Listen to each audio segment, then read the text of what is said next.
Pope Francis just showed Communist China it can appoint any bishop it wants without asking his permission.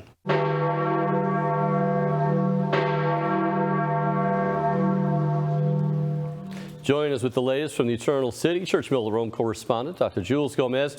Jules, back in April, Church Militant reported that Red China chose and installed a communist stooge bishop to Shanghai in violation of the nebulous and never read China-Vatican deal.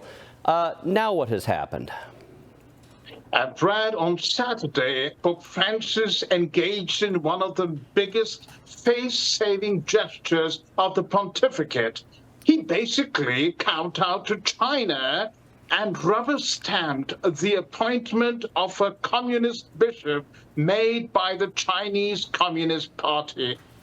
Can you go ahead and catch us up just a little bit on, before we move on who the particular bishop is and his background with the CCP? Brad, you just said that in April I reported on the story on Bishop Joseph Zen, who was appointed as the Archbishop of Shanghai. And the Vatican press office itself did not know this. I mean, they had egg on their face, and they admitted that we learned about this appointment from the press. So clearly this came as a huge shock for the Vatican, especially in the light of the fact that Cardinal Pietro Parolin, the Vatican Secretary of State, and the others had just been touting how great and wonderful was this secret deal, this concordat with China. And Pope Francis himself had been affirming and, self-congratulating himself on this deal. And it had even been renewed. Now, you just mentioned the Secretary of State there, Cardinal Parolin, how he helped broker this disastrous Sino-Vatican accord. He had some Pope-splaining to do on Saturday. What was he saying about the reasons for Francis confirming this bishop, rubber stamping this bishop? Well, again, it was a massive, act of face-saving. He tried to put the best spin on this appointment of Bishop Joseph Zen, and this is what he said. He said the Pope has nevertheless decided to rectify the canonical irregularity for the greater good of the diocese. He then went on to say, it is indispensable that all episcopal appointments in China, including transfers, be made by consensus as agreed, and to keep alive the spirit of dialogue between the parties. Together, we must prevent disharmonious situations that create disagreements and misunderstandings. In plain English, Brad, Parolin is saying, we have lost control. We have no power. We just have to go along with what the commies tell us, and we've got to simply rubber stamp the bishops they appoint. In effect, the deal is a total loss. Jules, this is not the first time China broke its dark deal and appointed a bishop without consulting the Vatican, is it? No, I reported in November 2022 that the Chinese Communist Party had appointed Bishop John Peng Weizhou as auxiliary bishop of Jiangxi, and he was not recognized by the diocese itself. Interestingly, is not recognized by the Holy See. And then you also have this massive tragedy of Bishop Thaddeus Mandaquin, who was supposed to be appointed as Bishop of Shanghai by the Vatican. Now, he's a good man, a godly man, and you can tell that from the fact that when he was appointed in 2012, he said that he could no longer be part of the Chinese Communist Party. He resigned and was immediately placed under house arrest. From every report that we've seen, that house arrest continues. Jules, the Cardinal Joseph Zen, we reported on him many times. He's a former Archbishop of Hong Kong. He warned in no uncertain terms about the Vatican, against the Vatican forging a deal with the Communist China. Can you catch our viewers up on his many warnings? And if you think he is at all surprised now how China is blatantly violating this disastrous accord? Cardinal Joseph Zen is the perfect gentleman, apart, of course, from being a very holy bishop and cardinal. If he were not, the first thing he would say, Brad, is, look, I told you so. Because he warned publicly many times that this Concordat signed by the Holy See with the Chinese Communist Party was a betrayal. If our viewers can remember just one word that Cardinal Zen uses a number of times, it is betrayal. It's a betrayal of the gospel. It is a betrayal of the church. It is the betrayal of the loyalty of faithful Catholics who have gone underground simply because they wish to remain loyal to the Holy See.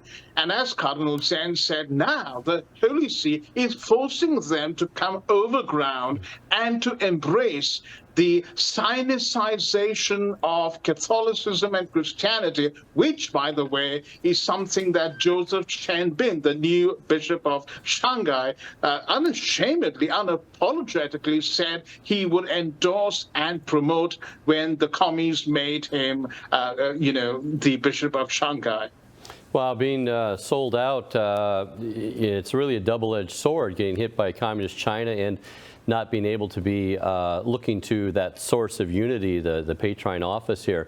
No one's really actually read this deal, Jules, right? I mean, even confirming Zen hasn't even been allowed in on the deal making, and he was in Hong Kong. How is that? How is China using this accord actually when no one's even read it, but yet they're using it against Catholics to join, to force them to join, waving it over them to join the Chinese Catholic Patriotic Association? Well, how they're using it is very clear. They are basically slapping it on the heads of faithful members, the hierarchy, the priests, and of course the laity, and saying, well, look, this is coming from the Holy Father. This is coming from your Pope. Your Pope is telling us to join our party and to ally with us. And if you refuse this, you are disobedient not just to us, but you're disobedient to your Holy Father. And remember, Brad, we've pointed this out a number of times. You rightly said this deal is secret. Its contents have not been revealed. And Lord Patton, Chris Patton, I think the last Governor General of Hong Kong, the Englishman, now a member of the House of Lords, recently, and he's a Catholic, but he's not particularly a traditionalist or conservative Catholic, he challenged Pope Francis publicly to reveal the contents of the Concordat. He said, if you have any integrity, you will throw open your books and you will show the world what this Concordat is all about. Jules, apart from even the accord and making bishops, how else, can you catch our viewers up on how else that communist China is making life literally hell for Christians in China, the Chinese underground Catholic Church? And also, can you give us any expectation that things will ever get better for Catholics in China? Brad, I've been talking to people who are I don't want to say anything, but who are in China because they are terrified of talking, and they can only talk to me when they come to Europe because their internet is monitored. They can't use Skype or WhatsApp or anything of that sort, not even Facebook. And they tell me that it is a reign of terror for Christians there. They basically say that the government wants to alter the structure, the DNA of Christianity, and change it to the DNA of communism. And so believers are forced to sing hymns in church services to Chairman Mao. The translations of the Bible themselves have been doctored to remove what the Chinese Communist Party sees as offensive and embellish it with what is clearly communist doctrine.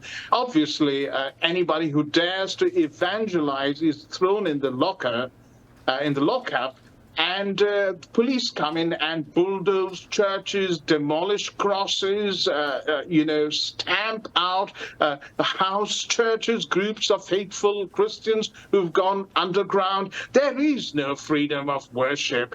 And it is astonishing, as Cardinal Zen would say, that the Vatican could actually broker a deal with a terrorist state, if we can call them that, where there's no freedom of religion, and give them the keys of the kingdom and tell them, okay, you can appoint bishops, successors of the apostles, to the dioceses over faithful Catholics.